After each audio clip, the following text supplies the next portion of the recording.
그걸 같이 한번 읽겠습니다. 시작. 둘이 한 몸을 일지로다. 다시 한번 좌우 옆 사람에게 둘이 한 몸을 이룹시다. 둘이 한 몸을 이룹시다. 사랑합니다. 축복합니다. 함께해서 행복합니다. 앉아주시기 바랍니다. 오늘 우리 새로 등록한 이은경 집사님, 이은경 집사님 어디 계시나요? 우리 교회 개척 때부터 오랫동안 저희 교회 함께 섬기시다가 또 다른 교회에 섬기시다 또 오늘 저희 교회에 다시 등록하게 되어서 너무너무 감사합니다. 다시 한번 큰 박수 한번 쳐주시기 바랍니다. 우리 오늘 또 백윤엽 장효선 집사님 가정 잠깐 일어서 주시겠습니까? 자 뒤쪽에 계시네요. 우리 자녀들 또 왔어요. 백장윤, 백은채. 네, 큰 박수로 반갑습니다. 주님의 이름으로 환영하고 축복합니다. 우린 창세기 2장 18절부터 돕는 배필, 하나님이 우리를 온전케 하시기 위해서 우리를 하나님의 생명과 하나 되게 하기 위해서 돕는 배필을 하나님이 직접 준비해 주셨다는 내용을 함께 살폈습니다. 창세기 2장에 하나님이 돕는 배필을 이야기하기 전에 창세기 1장에 사람을 만드신 내용이 나옵니다. 하나님의 형상을 따라 하나님의 모양대로 하나님은 처음부터 남자와 여자를 창조하셨습니다. 이 남자와 여자, 이 생리학적으로 남자가 있고 여자가 있죠. 이때 남자는 말 그대로 우리가 말하는 남자 자카르, 또 여자는 네게바, 눈에 보이는 구별되는, 생리적으로 구별되는 남자 여자를 하나님이 창조하셨죠. 그리고 그 남자 여자를 위해 에덴 동산을 만들어 주셨고 그 에덴 동산을 통해서 하나님께서 생육하고 번성하고 정복하고 다스리는 삶을 살 수 있도록 생명나무와 선악을 알게 하는 나무도 나게 하셨다고 그랬습니다. 우리는 선악을 알게 하는 나무를 통해 내 힘으로는 살 수 없다는 걸 깨닫게 되고 생명나무를 통해 하나님과 하나가 될 수 있죠. 이 두 나무는 우리에게 필수적입니다. 그리고 이제 하나님께서 이 두 나무, 이 생명나무, 선악을 알게 하는 나무를 통하여 우리를 하나님과 하나 되게 하는 과정에서 필수적으로 필요한 돕는 배필을 허락해 주셨다. 돕는 배필을 지으신다. 우리가 이걸 이제 마치 이때 하나님이 지금 눈에 보이는 생리학적인 여자를 만드신 것으로 오해하면 안 됩니다. 왜냐하면 남자가 여자에게 난 것이 아니요 여자가 남자에게 났다. 이게 창세기 2장 18절부터 나온 내용이죠. 또 남자가 여자를 위해 지음받지 아니하고 여자가 남자를 위해 지음받았다. 이것도 창세기 2장에 나온 내용을 지금 사도 바울이 해석을 해줬습니다. 근데 우리가 이 말씀을 오해해서 마치 생리적인 여자를 만들었다고 오해하면 안 되는 이유가, 그러나 주 안에는 남자 없이 여자만 있지 않고 여자 없이 남자만 있지 아니하니라. 이는 여자가 남자에게 난 것 같이 남자도 여자로 말미암아 났습니다. 그리고 모든 건 하나님에게서 났느니라. 사실은 이 생리적인 남자 여자는 하나님께서 창세기 1장에 창조 때 만드신 겁니다. 이 창세기 2장에 남자 여자는 지금 우리가 눈에 보이는 남자 여자를 만든 게 아니고 돕는 배필을 만드신 과정을 설명하고 있습니다. 성경에 보면 하나님이 남자와 여자를 짝을 주셔서 가정을 이루어 주셨다라고 예수님이 이야기하시죠. 그래서 사람이 나누지 못한다라는 이야기를 합니다. 그래서 우리가 흔히 이혼하면 안 된다라고 말씀하죠. 그런데 또 예수님이 말씀하시기를 사람이 가늠한 연고 외에는 이혼하지 말라고 하신 율법을 읽어보지 못하였느냐 라고 하신 말씀을 보면 또 간음을 하면 이혼할 수 있다는 말씀이 또 성경에 있습니다. 그리고 또 고린도전서 7장에 보면 믿지 아니하는 남자가, 믿지 않는 아내가, 믿지 아니하는 남편이 이혼을 원하거든 이혼을 해주도록 또 이야기를 합니다. 그래서 우리가 성경을 이게 어떤 옳고 그름을 따지는 것으로 보기 시작하면 성경이 말하는 의미를 이해하지 못하고 또 다른 율법이 되기가 참 쉽죠. 하나님의 말씀이 우리에게 이야기하고 있는 본질을 놓치기가 참 쉽습니다. 여기서 자꾸 돕는 배필을 만드셨다 그러니까 하나님이 여자를 만드셨다라고 오해하면 안 되고, 처음부터 하나님이 여자를 만든 게 아니라 돕는 배필을 만들었다는 걸 명확하게 우리에게 말씀하시면서, 과연 인생을 살아가면서 우리 인생에 하나님이 어떻게 돕는 배필을 우리에게 허락해 주시는가를 가르쳐주고 있죠.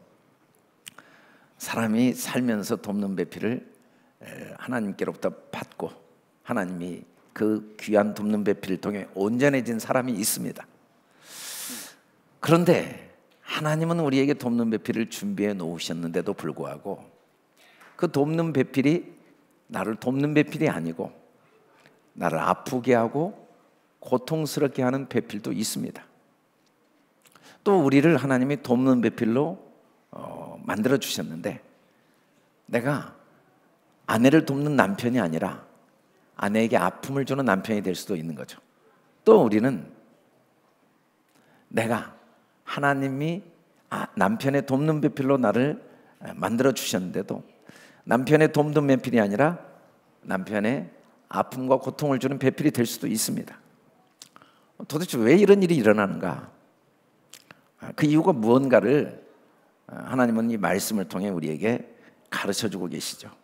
반대로 남편의 좋은 돕는 배필로 아내의 삶을 사는 사람이 있고, 또 아내의 좋은 돕는 배필로 남편의 삶을 사는 사람도 있습니다. 어떻게 그런 좋은 돕는 배필의 삶을 살게 되었는가를 가르쳐 주시는 말씀이 이 창세기 2장 18절부터 25절까지의 말씀입니다. 아내와 남편이 좋은 돕는 배필이 되면 그 안에 앞으로 장차 좋은 돕는 배필의 삶을 살 수 있는 자녀들이 자라게 되죠. 그리고 그 자녀들도 또 좋은 돕는 배필로 아내가 되고 남편이 될 수가 있을 겁니다.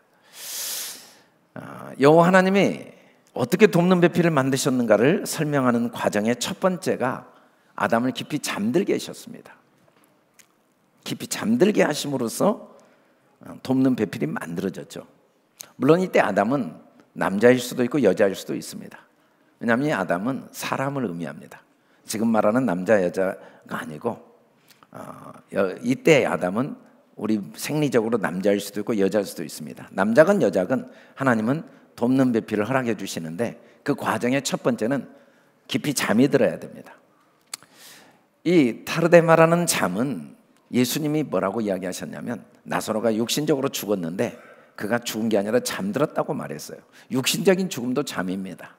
동시에 에베소서 5장 14절에서는 잠자는 자여 깨어서 죽은 자들 가운데 일어나라, 그리스도께서 너에게 비추이시리라, 이렇게 말씀하실 때 이 잠자는 자는 영적으로 죽은 자입니다. 물론 영적으로 죽은 자는 육체가 죽음과 함께 하나님과 영원한 생명에서 분리되죠. 사실 육체의 죽음은 의미가 없습니다. 왜냐하면 육체의 죽음은 반드시 부활의 몸을 입기 위한 과정입니다. 어떤 분은 생명의 부활의 몸을 입을 것입니다. 어떤 분은 심판의 부활의 몸을 입을 것입니다. 그래서 육체의 죽음은 그렇게 중요하지 않죠. 그러나 영이 죽어 있는 자는 육체가 죽은 동시에 심판의 부활의 몸을 입고 영원한 지옥 형벌을 당한다고 말씀합니다. 이 잠들었다라는 말은 그래서 다른 말로 하면 죽음을 의미합니다. 죽음. 하나님은 아담이 죽게 하신 다음에 돕는 배필을 주신 거죠. 우리가 하나님이 준비하신 돕는 배필을 얻기 위해서는 나이가 들어서 난자와 정자가 만들어지는 생리학적인 나이가 들어서 결혼을 해서 아내를 맞이하고 남편을 맞이한다고 돕는 배필이 절대로 생기는 건 아닙니다. 돕는 배필이 내게 주어지기 위해 첫 번째는 남자나 여자나 반드시 하나님이 잠들게 하실 때 잠드는 과정이 필요하죠. 내가 죽지 않고는 절대로 아내를 얻을 수가 없습니다. 돕는 배필의 남편을 내가 죽지 않고는 아무리 하나님이 준비해 놓으셔도 그 하나님이 예비하신 남편을, 아내를 맞이할 수가 없습니다. 내 욕심의 기초에서 아내를 맞이하기 위해서 내 꿈과 내 계획과 내 생각에 맞는 남편을 찾고 아내를 찾는 사람들의 삶 속에 돕는 배필은 절대로 주어질 수가 없습니다. 이제 어른이 된다는 건 삶은 내가 주인이 돼서 살아갈 때 내 삶이 없어지고, 반대로 내가 죽고 다른 사람을 중심으로 살아갈 때 내 삶이 온전해지는구나 하는 걸 깨닫는 게 어른이 되는 거죠. 하나님은 우리가 육체적인 성장 과정 속에 반드시 많은 죽음을 경험하게 하십니다. 많은 걸 포기하게 되고, 많은 걸 양보하고, 많은 걸 내어놓아야 내가 얻게 된다는 걸 경험하게 하시면서 이제 나를 완전히 잠들게 하십니다. 이 잠든다는 과정이 구체적으로 뭐냐면 갈빗대를 하나님이 취하실 수 있게 된 거죠. 갈빗대를 취했다라는 말은, 이 갈빗대는 심장과 폐를 보호하는 것입니다. 성경에서 이 심장은 생명이라고 말합니다. 그 생명이 코에 있으니 하나님이 우리에게 코에 입김을 불어넣으시고 그 호흡을 들어 마시고 또 그 호흡을 들어내쉬게 하는 게 폐입니다. 이 폐를 통해 하나님의 생명이 유지되고 있는 거죠. 만일에 이 폐가 역할을 안 하면 더 이상 하나님의 생기가 들어올 수도 없고 또 그 숨이 나갈 수도 없으면서 죽습니다. 우리가 음식을 먹지 않으면 죽습니다. 병이 들어도 죽어요. 그러나 병이 들어도 몇 년은 살 수 있습니다. 음식을 먹지 않아도 또 며칠은 살 수 있습니다. 그러나 코에 호흡이 없으면 몇 분 만에 죽습니다. 그만큼 호흡은 생명입니다. 동시에 피가 생명입니다. 심장에서 피를 온몸에 공급해 주지 않으면 생명은 피에 있기 때문에 바로 그 몸은 시체가 되죠. 죽어버릴 수밖에 없습니다. 이 심장과 폐를 둘러싸고 있는 갈빗대, 이 갈빗대는 결국은 그 사람 존재를 의미하고 그 사람의 목숨을 의미합니다. 하나님이 그 갈빗대를 아담에게서 취하였다는 건 내 생명을, 내 생명의 주인을 하나님으로 인정할 뿐 아니라 이제 내 삶의 주인을 내가 나로 삼지 않겠다는 하나님께 대한 하나님 앞에 결단이죠. 예수님은 자기 목숨을 보존하고자 하는 자는 잃고 잃는 자는 살아난다고 했습니다. 우리가 돕는 배필을 얻는 과정에 필수적으로 필요한 첫 번째 과정은 반드시 내가 죽어야 됩니다. 죽는다는 건 이론이 아닙니다. 내 가장 소중한 것을 내가 포기해야 됩니다. 그래야 내 아내를 얻을 수 있고 내 남편을 얻을 수 있습니다.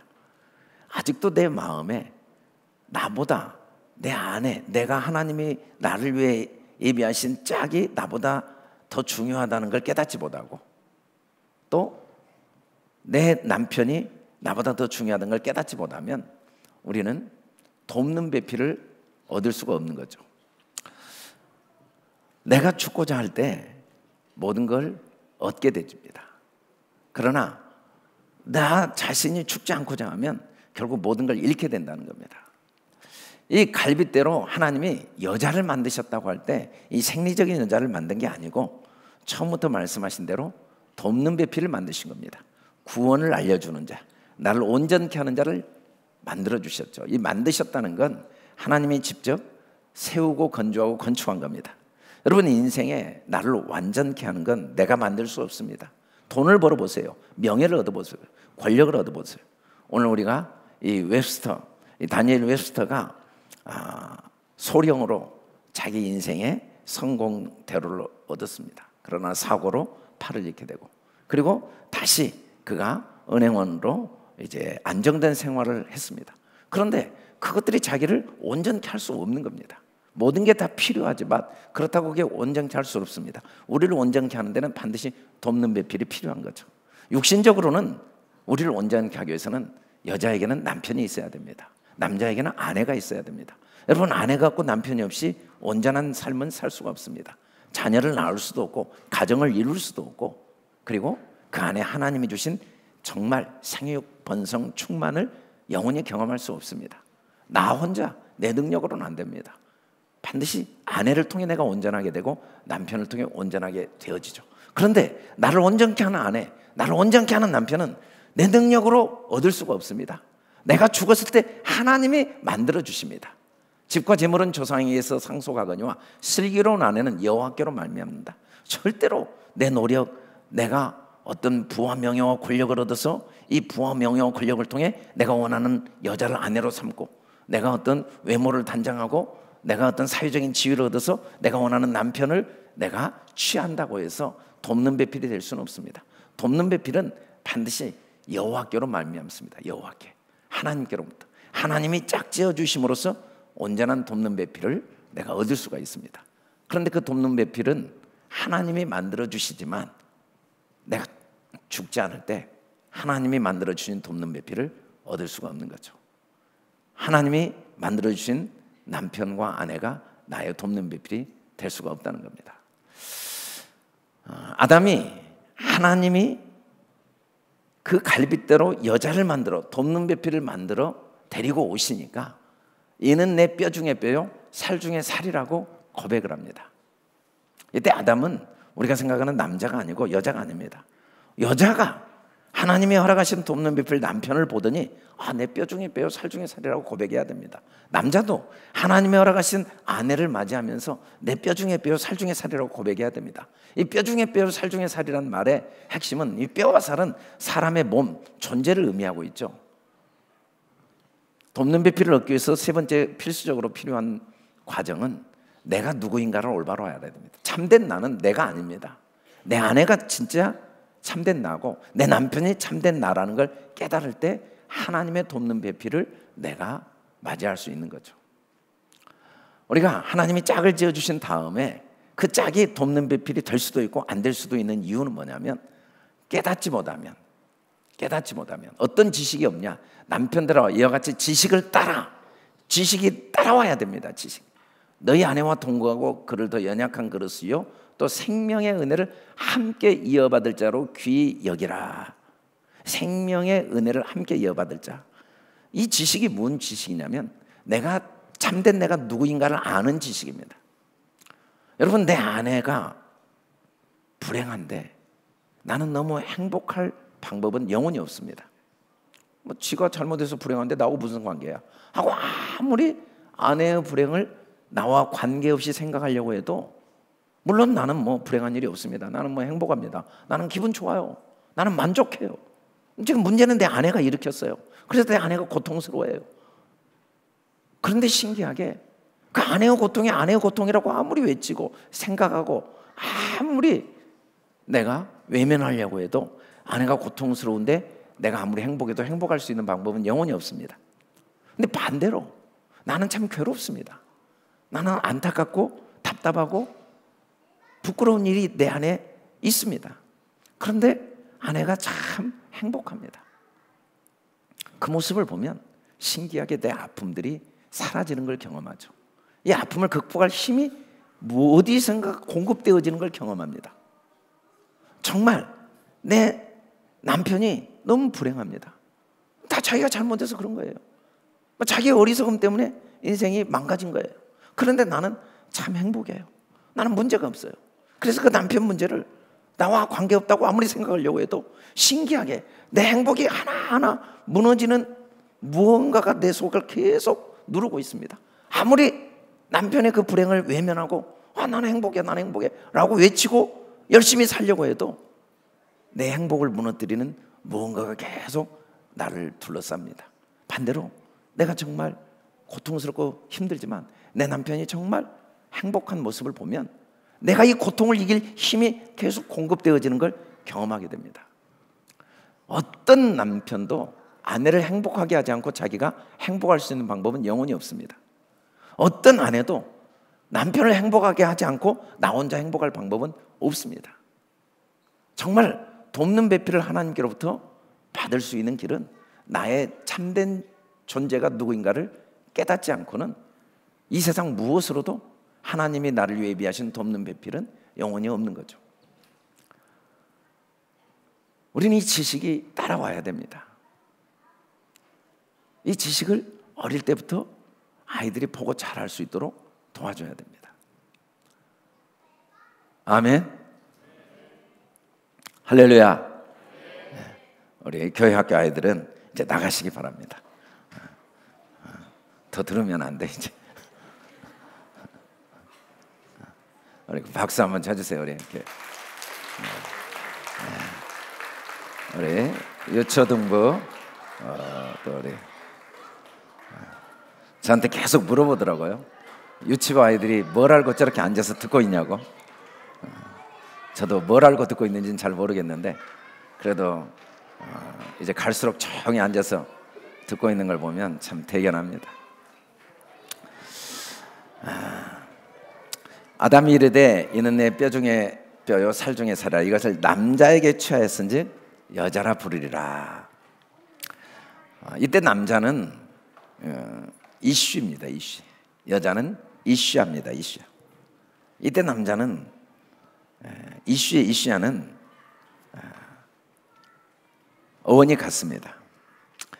이걸 굳이 번역을 하면 이것저것입니다. 이것저것. 물론 의역을 해서 이슈를 남자라고 했습니다. 또 의역을 해서 이슈를 여자라고 했어요. 그래도 뭐 사실은 남자를 이슈라고 해도 아무 상관이 없습니다. 이것저것이니까 이것저것.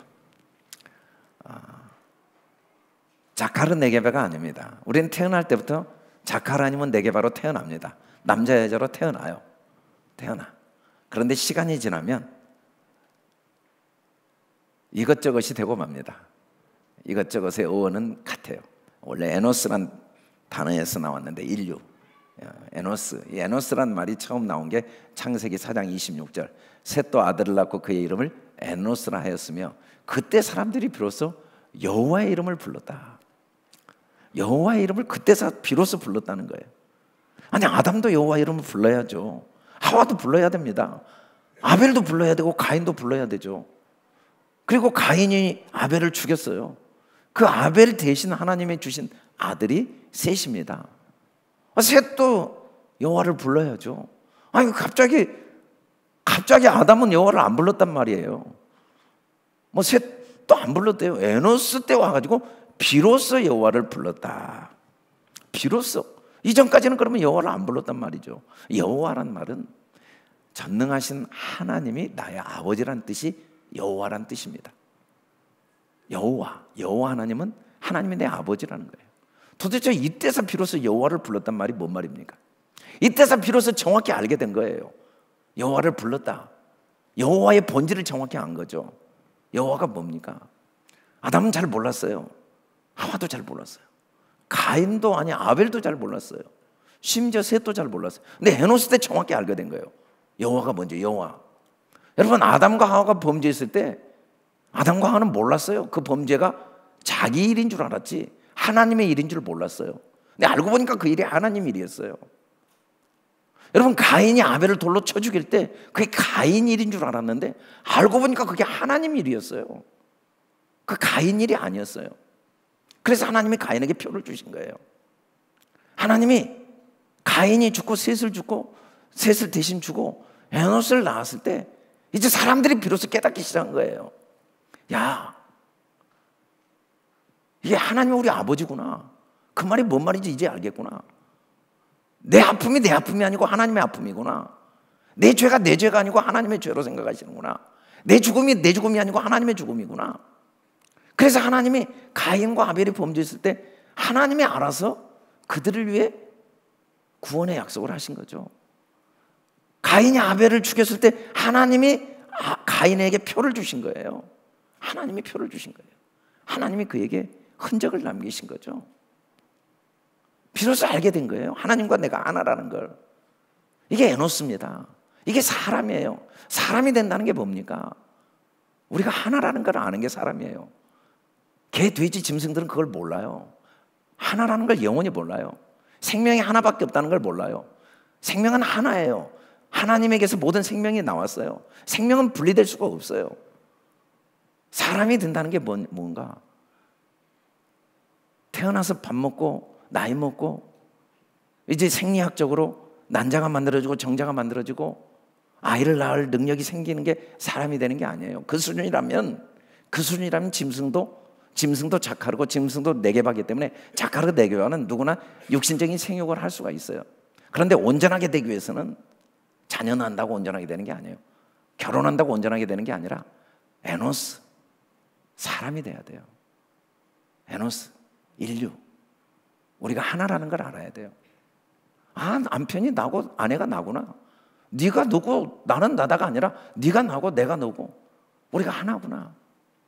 구별이 안 돼요. 여러분, 자카르 네게바는 정확히 구별이 돼요. 암컷 수컷이 정확히 구별이 돼요. 눈으로 보면 금방 알아요. 누가 남자인지 누가 여자인지. 근데 이슈이슈는 구별이 안 돼요. 네가 너고 내가 너예요. 어떻게 알아요? 그것저것을 어떻게 구별해요? 다 똑같은 거죠. 이게 하나가 되는 거죠. 아, 남자에게 취하였은즉 여자라 부리라. 사실은 원어에는 이슈에 취했으니 이슈가 되리라. 이것에 취했으니까 저것이 되리라. 이것이 저것이 어느 것이 저것이고 이것이 저것인지 어떻게 알아요? 이게 바로 우리가 이 세상을 살아가면서 온전케 되는 하나님의 축복을 누릴 수 있는 길이죠. 하나님이 이렇게 우리에게 돕는 배필을 허락하십니다. 우리의 삶의 많은 과정을 통해 이 놀라운 비밀을 하나하나 가르쳐 주시죠. 이제 우리가 해야 될 일이 뭡니까? 하나님은 우리에게 이렇게 돕는 배필을 허락해 주시면 우리가 이제 가정을 이루게 되죠. 사실은 아내를 만나고 남편을 만나는 건 우리가 비로소 사람이 되고 온전하게 되는 출발점이에요. 그 출발점이 계속 유지되기 위해서 우리가 해야 될 일을 가르쳐 주시고 계시는데, 이러므로 하나님은 우리에게 돕는 배필을 허락해 주셨으므로 남편과 아내는 서로 돕는 자이니까, 이슈하니까 하나이니까 너희가 어떻게 해야 되는가? 첫째는 부모를 떠나야 됩니다. 부모를 떠나라는 말의 아자분은 물론 포기하다 라는 뜻이 있어요. 떠나다. 근데 동시에 이건 복원하다라는 의미도 있습니다. 마가복음 10장 6절에 보면 창조 때부터 사람을 남자와 여자로 지으셨으니 이러므로 사람이 그 부모를 떠나서라고 예수님이 말씀하십니다. 물론 창세기에서는 남자가 부모를 떠나 그렇게 나와 있어요. 그런데 이 남자라는 게 이슈가 될 수 있고 이슈가 될 수 있는 겁니다. 아내도 부모를 떠나야 돼요. 남편도 부모를 떠나야 되고, 예수님은 창조 때 사람을 남자와 여자로 지으셨으니까 사람이 부모를 떠나야 된다라고 정확히 해석을 해주셨죠. 근데 더 문제는 사실은 부모가 없다는 게 문제예요. 아담이 무슨 부모가 있어요? 하와가 무슨 부모가 있어요? 하나님이 그들을 처음 만드셨는데. 근데 어떻게 부모를 떠나요? 이때 이 부모를 떠나라는 말은 이제 너희가 부모가 돼야 된다는 의미입니다. 창세기 12장 1절에 여호와께서 아브라함에게 이르시되 너는 너의 고향을 떠나라, 친척을 떠나라, 아비집을 떠나라. 이 떠남은 하나님이 아브라함을 하나님의 약속, 또 하나님의 계획, 하나님의 뜻대로 아브라함의 삶을 축복하시기 위한 필수적인 절대적인 아브라함이 해야 될 과정이었죠. 이 떠남을 통해 아브라함이 어떻게 됐습니까? 야고보서 2장 23절은 결론을 이렇게 내립니다. 이 성경에 이른바 아브라함이 하나님을 믿으니 이것을 의로 여기셨다는 말씀이 이루어졌고 그는 하나님의 벗이라 칭함을 받았나니. 벗은 하나님과 동등 아닙니까? 아들도 아니고 그냥 친구돼요. 친구는 하나님 자체입니다. 아브라함이 어떻게 됐냐면 하나님이 된 거예요. 하나님은 그렇게 아브라함을 인정했어요. 너도 하나님이다. 너 내 친구다. 이 말은 너도 하나님이다. 그렇게 칭함을 받았어요. 어떻게? 아브라함이 하나님을 믿으니. 아브라함이 아비집을 떠났다는 이 말은 뭔 말이냐면 하나님같이 되기 위한 과정이죠. 떠나야 하나님같이 되고 아비집이 되고 그가 고향이 되고 그가 친척이 돼야 돼요. 그 자신이 아비집이 돼야 돼요. 떠남을 통해. 그건 다른 말로 하면 하나님같이 되는 거죠. 언제? 아브라함이 하나님을 믿으니. 이 믿음은 아브라함이 하나님의 친구 되는 가장 중요한 기초입니다. 절대적인 기초죠. 여러분, 가정이 하나님이 허락하신 배필로 계속 유지되기 위해서, 그 배필의 삶을 누리기 위해서 필수적인 건 아내와 남편이나 절대적으로 이제 부모가 돼야 돼요. 부모가 꼭 돼야 됩니다. 절대적으로 하나님만을 의지하는 사람이 돼야 됩니다. 절대적으로 하나님이 내 아버지인 걸 믿을 때 그 남편이 아내의 돕는 배필이 될 수가 있습니다. 절대적으로 하나님이 나의 아버지이신 걸 믿는 아내만이 진실한 남편의 돕는 배필이 될 수가 있죠. 하나님 앞에 내가 하나님께 대한 믿음을 배우지 못하면, 하나님이 나의 아버지인 것에 대한 체험과 확신과 그리고 하나됨의 경험이 없으면, 우리가 생리학적으로는 어른이 되어서 부부가 되었는데 남편으로서 돕는 배필의 역할을 아무리 하고 싶어도 할 수가 없습니다. 아내로서 돕는 배필의 역할을 아무리 하고 싶어도 할 수가 없어요.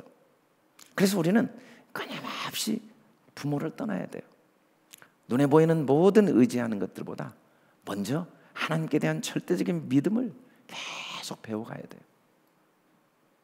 하나님만이 나의 도움이시고 나의 아버지이신 것에 대한, 그리고 내 문제의 모든 문제를 내 문제가 아니고 하나님이 자기 문제로 생각하신다는 걸 절대적으로 믿어야 돼요. 우리에게는 삶의 과정 속에 많은 문제들을 끊임없이 안게 됩니다. 내 안에 있는 변화되지 않는 죄 문제가 있습니다. 내 본성이죠. 또 내 힘으로 해결할 수 없는 환경 문제가 있습니다. 그리고 관계 문제가 있습니다. 우리는 이 문제를 끊임없이 내가 책임지는 게 아니고 하나님께서 이 문제를 책임져 주실 걸 믿고, 이 가운데 하나님의 선한 뜻을 찾는 아브라함의 믿음을 배워갈 때 우리의 삶 전체가 정말 돕는 아내가 되고 돕는 남편으로서 삶을 살아낼 수 있다는 거죠. 우리는 계속해서 번터치자가 아비 집을 떠나는 내 모습, 떠났는가의 내 모습에 대한 점검이 끊임없이 필요합니다.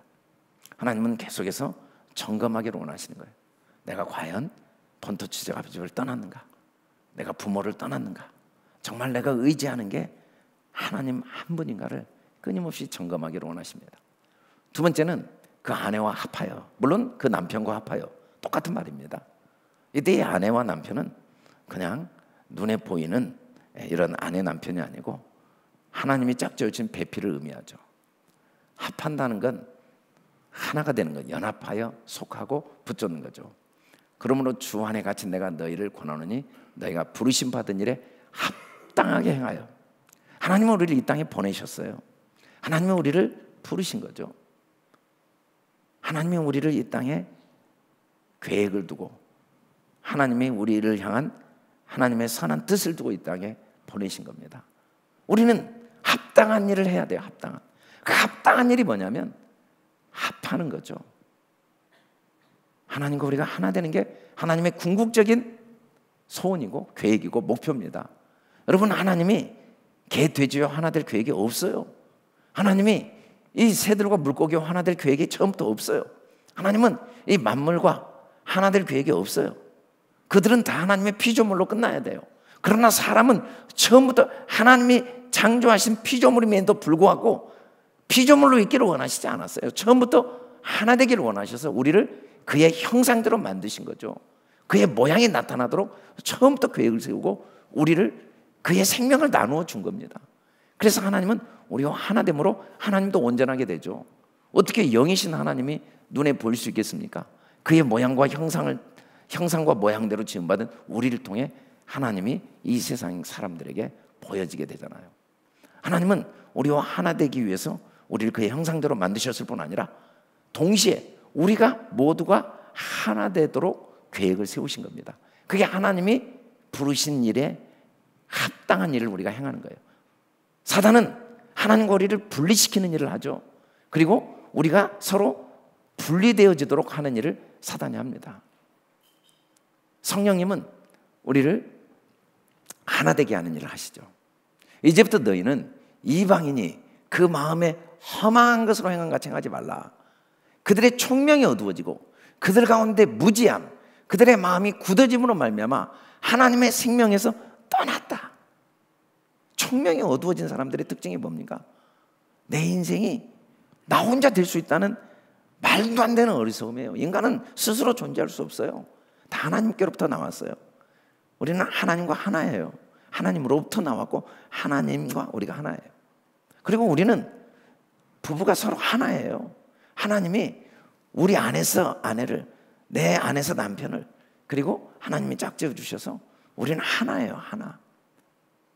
그 무지함과 그 마음의 굳어짐으로 내가 스스로 존재한다고 생각할 때 하나님의 생명에서 떠나게 되고, 부부가 너는 너고 나는 나라고 생각하는 순간 우리는 그 무지함 때문에 생명력이 없는 불완전한 반쪽 인생을 살 수밖에 없다는 거죠. 우리는 그렇게 행하도록 이 땅에 보냄받은 게 아닙니다. 우리는 합하기 위해서 이 땅에 보냄받았어요. 우리가 나이가 먹고 세월이 흘러서 인생의 성장과 성숙이 된다는 건 점점 내가 없어지는 거예요. 내가 없어지는 거죠. 하나 되기 위해서는 필수적으로 필요한 과정이 필요한데, 오직 사랑 안에 참된 걸 하여 범사에 그에게까지 자라지니 그는 머리 곧 그리스도라. 그에게서 온몸이 각 마디를 통하여 도움을 받음으로 연결되고 결합되어 각 지체의 분량대로 역사하여 그 몸을 자라게 하며 사랑 안에서 스스로 세워지느니라. 자, 이 말씀은 합하기 위해서 필수적으로 우리가 알아야 될 지식, 우리는 총명이 있어야 돼요. 총명이 어두워지면 안 되죠. 무지하면 안 돼요. 우리가 알아야 될 필수적인 지식이 뭔가, 서로의 다름과 차이가 축복이라는 걸 아는 지식이 있어야 됩니다. 사람들이 성격 차이 때문에 어쩔 수 없이 이혼했다는 말을 많이 해요. 그리고 서로 생각이 달라서 결혼 생활이 힘들다는 이야기를 합니다. 그런데 그건 총명이 어두워졌기 때문이지 성격 차이는 전혀 아닙니다. 생각이 다름은 행복에 전혀 걸림돌이 아닙니다. 그건 무지 때문이죠, 무지. 서로 다름은 온전케 되기 위한 필수적인 겁니다. 이 세상을, 사람이 만든 세상을 가만히 보면 앞나사만 있는 물건을 아무리 많이 모아놔도 하나도 사용할 수 있는 물건을 못 만듭니다. 순나사만 있는 물건을 아무리 많이 모아놔도 사용할 수 있는 건 하나도 못 만듭니다. 최소한 암나사와 순나사, 이 요철이 있어야 반드시 하나라도 사용할 수 있는 물건을 만듭니다. 똑같으면 아무것도 쓸모가 없습니다. 다르기 때문에 풍성한 많은 것들이 만들어지죠. 여러분, 이 세상에 단 한 가지도 똑같은 것으로 만들어지는 게 있는지 일부러 한번 확인해 보십시오. 단 한 가지도 없습니다. 최소한 아무리 암나사가 많아도 순나사 하나라도 있어야 그게 의미가 있고, 아무리 순나사가 많아도 암나사 하나가 있어야 그게 의미가 있지, 똑같은 것만 있으면 하나도 쓸모가 없습니다. 아무것도 쓸모가 없습니다. 우리가 다름을 통해 하나님은 우리의 삶의 모든 풍성한 축복을 만들어 주시죠. 그런데 사람들은 오해를 합니다. 남편은 나하고 생활 습관이 너무 달라. 남편은 생각하는 스타일이 너무 달라. 그래서 오직하면 화성금성에서 온 남자 여자가 있다고 그러잖아요. 그래서 못 살겠다고 오해하는 이유는 총명이 어두워져서 그런 거죠. 무지해서 그런 거예요. 그 다름 때문에 드디어 내가 온전하게 되는 거죠. 나와 다르기 때문에 내 부족함이 채워지는 거죠. 나와 다르기 때문에 우리가 아이를 낳아요. 나와 똑같은 남자 둘이 10,000명이 있은들 무슨 소용이 있겠습니까? 똑같은 여자 10,000,000명이 있은들 무슨 소용이 있겠어요? 서로 다르니까. 거기에 그 아름답고 그 소중한 자녀가 탄생하듯이 우리의 다름을 통해 하나님은 우리 삶을 풍성하게 만들어 갑니다. 그래서 우리는 이 세상 지식을 쫓으면 안 되고 성경이 말하는 지식을 쫓아야 돼요. 이 다름과 차이의 축복을 끊임없이 찾아내야 돼요. 교회는 생각이 다 다른 사람들이 모였기 때문에 교회 안에 생명력이 넘치는 거죠. 서로 다름, 서로 차이 때문에 전부 다 똑같이 목사가 돼보세요. 이 교회가 무슨 교회입니까? 똑같이 찬양해 보세요. 이 교회가 무슨 의미가 있겠습니까? 다 서로 하나님이 다른 은사를 주시고 성격이 다르고 생각이 다르기 때문에 교회 안에서 하나님의 은혜를 끊임없이 더 풍성하게 누릴 수 있는 거죠. 다름과 차이가 나를 불행하게 할 수는 없습니다. 총명이 어두워지고 무지 때문이죠. 무지. 무엇보다 이 다름과 차이를 어떻게 하나로 만들 수 있는가? 그건 전적으로 말입니다. 말. 죽고 사는 건 혀의 힘에 달렸습니다. 여러분 돈으로 하나 될 수 없어요. 건물을 지어서 한 공간에 앉아 있다고 하나 될 수 없어요. 여러분 한 이불 속에서 하나 될 수 없어요. 여러분 육체적으로 한 몸을 이룬다고 남녀가 성적인 관계를 통해 한 몸을 이룬다고 하나 될 수 없어요. 말이 더 중요해요. 왜냐하면 진짜 하나 되면 진짜 생명은 혀에 달려 있거든요. 아내를 얻는 자는 복을 얻고 여호와의 은총을 받은 자라. 여러분 아내를 결혼해서 얻는 게 아닙니다. 남편을 결혼해서 얻는 게 아니에요. 골라서 얻는 게 아니에요. 하나님이 짝져 주신 그 아내를 어떻게 얻을 수 있는가? 선을 행하되 낙심하지 말지니 포기하지 아니하면 때가 이름에 거두리라.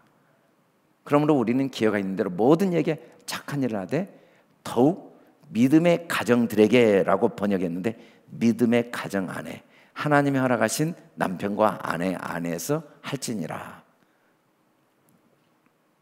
선을 행한다는 게 뭡니까? 다름을 존중해 주는 거죠. 절대로 사용해서는 안 될 말들이 많이 있어요. 사람이 살아가면서 절대 사용해서는 안 될 말 중에 첫 번째가 항상이란 말이에요. 너는 항상 왜 그러냐? 여러분 그런 사람은 이 세상에 존재할 수가 없어요. 너는 또 그래, 또 그런 게 아니에요. 너는 늘 그래. 너는 무슨 일이든지, 너는 모든 일에, 이건 다 말도 안 되는 거짓말이에요. 당신은 왜 모든 일을 그따위로 해? 물론 그 일을 잘못했지만 아무리 잘못한 사람도 잘한 일이 있어요. 우리는 그런 말을 절대 써서는 안 되는 사람이에요.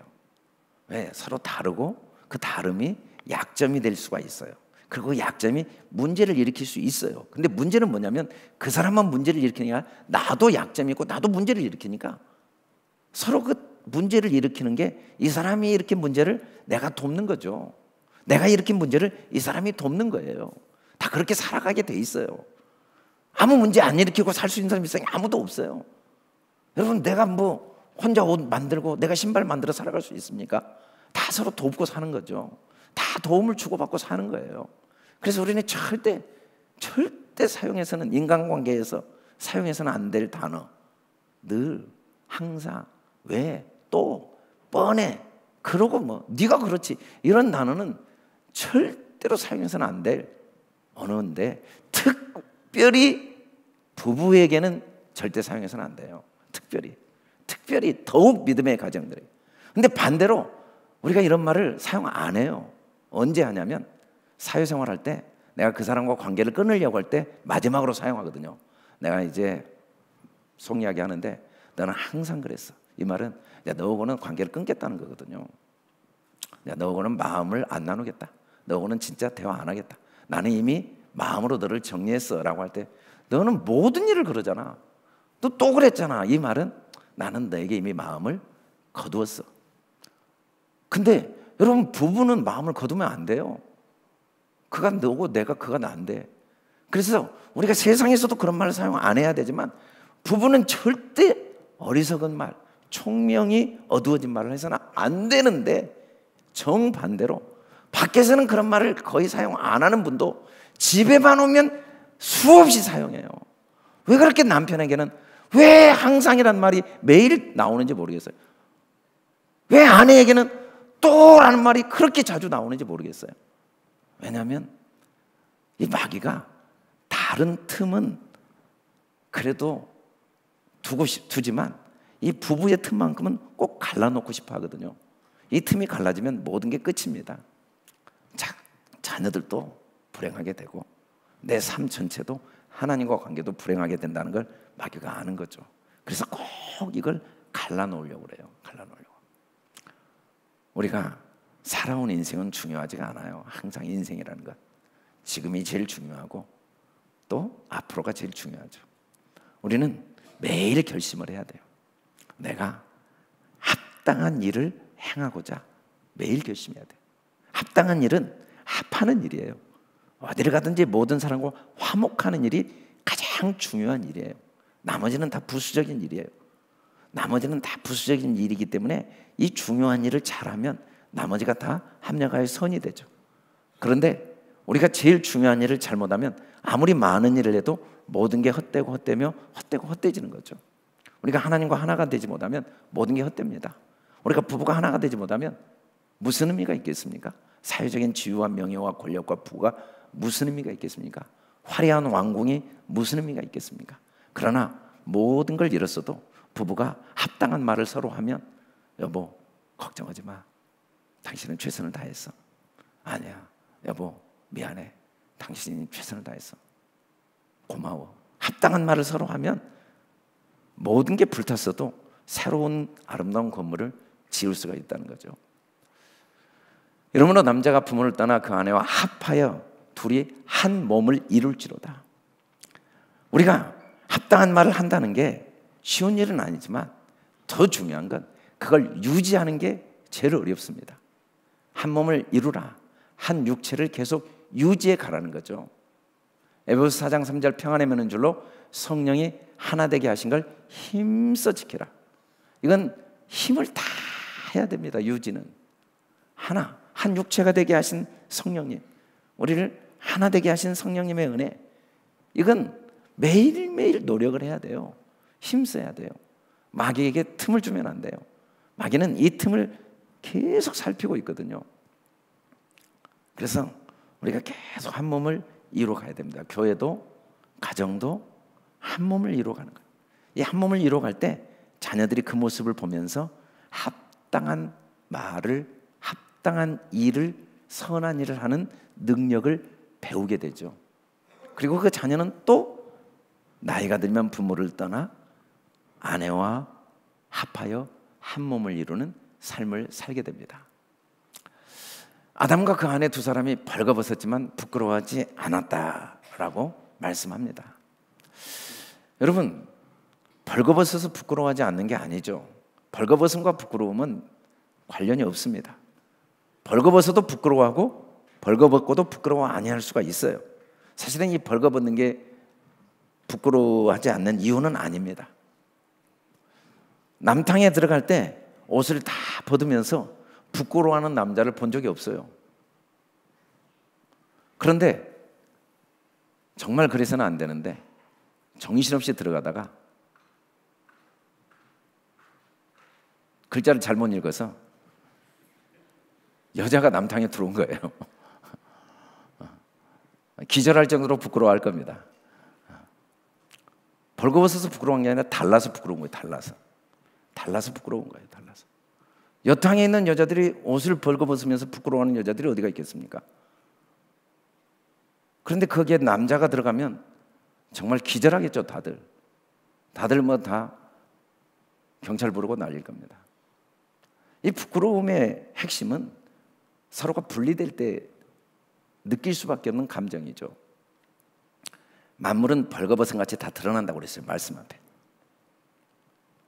그런데 아무리 벌거벗어도 그를 믿는 자는 부끄러움을 당하지 않는데요. 다 드러났는데 부끄럽지가 않아요. 믿는 자는 뭐냐면 하나님과 내가 하나예요. 아내와 내가 하나예요. 그의 문제가 내 문제고 내 문제가 그의 문제예요. 그럼 부끄러움은 느끼지 않아요. 수치는 당하지 않아요. 왜 부끄럽냐면 분리가 되니까 부끄러운 거예요. 분리가 되니까. 너희가 다 믿음으로 말미암아 그리스도 예수 안에 하나님의 아들이 되었으니 누구든지 그리스도와 합하기 위하여 세례를 받은 자는 그리스도 옷을 입었느니라. 하나님의 말씀 앞에 부끄럽지 않는 사람이 어디가 있겠습니까? 우리가 끊임없이 허물과 죄를 남길 수밖에 없는 삶을 살게 되어 있는데 어떻게 부끄럽지 않겠습니까? 서로 아픔과 고통을 줄 수밖에 없는 약점을 안고 있는데 어떻게 서로가 부끄럽지 않겠습니까? 언제 부끄럽지 않냐면 우리가 총명이 어두워지지 않으면, 우리가 올바른 지식을 갖고 있으면 서로의 문제, 서로의 약점이 그의 문제가 아니고 나의 문제로 생각하고 그의 약점을 그의 약점이 아니고 나의 약점으로 생각할 때 우리는 부끄럽지 않죠. 수치를 당하지 않죠. 하나님 앞에 우리는 하나도 부끄럽지 않아요. 왜? 믿으니까. 하나님이 내 아버지인 걸 믿으니까 부끄럽지가 않은 거죠.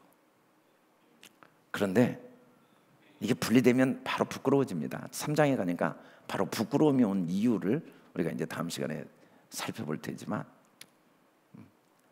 부끄럽지 않는 건 벌거벗음의 문제가 아닙니다. 이 비밀이 크다. 부모를 떠나 그 아내와 합하여 한 육체가 될지니 이 비밀이 크다. 이 말은 이게 너무 중요하다 그 말이에요. 이 하나님이 창세기 2장 18절로 25절까지 하신 말씀을 잘 이해해라. 이거 너무너무 인생에, 우리의 삶에 너무 중요한 일이다. 이건 그리스도와 교회에 대해 말한 거다. 여러분, 우리가 주님과 하나가 된 증거가 뭡니까? 진짜 예수님을 잘 믿고 있는 증거가 뭡니까? 진짜 하나님이 내 아버지로 내 안에 계신 증거가 뭡니까? 아내의 약점이 내 문제로 보이면 내 안에 주님이 주인이신 확실한 증거죠. 아내의 실수, 아내의 허물이 내 허물로 보이면 그건 내가 감당해 줘야 돼.